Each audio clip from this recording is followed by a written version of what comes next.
freedom.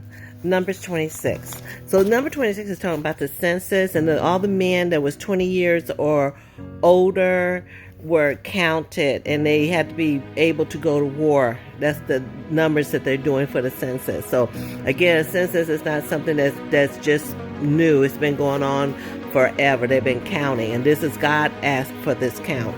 The count is turns out to be over 600,000 men that was counted. This is not only just a count, but this is really to set the pace of what's about to happen, and to recount everything and go over all the rules and regulations and the way to worship and everything. That's going to be the last some chapters of Numbers. And what happens is it also talks about the people who died in the wilderness. They talk about who didn't make it. They talk about the people who got swallowed up from the earth.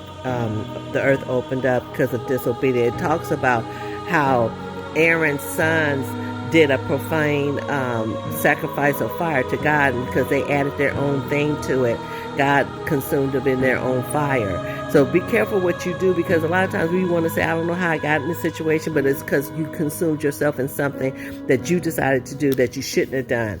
Now, the thing about this is you got all these different tribes. They're like 22,200, 40,500, 76,500, all these different tribes, different sizes. But he said that each of them are going to be provided for in the size that they are. So if you're a big group, then you get more. If you're a smaller group, you get less.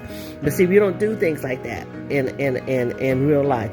Whoever got the most keeps the most, but God makes sure that everybody, because regardless of the size of your tribe or your family, you got provided for. You got what you needed, not out of your greed, but out of your need.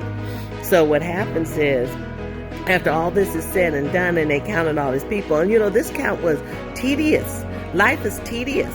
This was tedious. They didn't have no computers. They didn't have no cell phone. They didn't have Excel spreadsheets. They didn't have stuff where you can just push a button and it went to a software system and then it counted up all the people for you. This was tedious.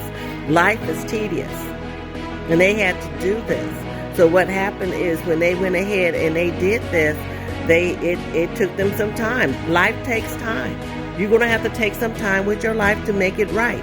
But you know what he said at the end? That all these people that are 20 years and older are not going to make it in. And I want to talk again about the future. There's some things that's being done here. They're not going to make it. But you know what? They did everything that God said for them to do so they can provide for their future, their children. And we got to get to the point where we want to provide for our future in our children. And say, you know what? I ain't going to make it out of the wilderness. I'm going to be the ones that's going to die in the wilderness. But for you, my son, for you, my daughter, for you, my niece, for you, my nephew, for you, my grandchildren, I'm going to do what I have to do to make sure you can make it.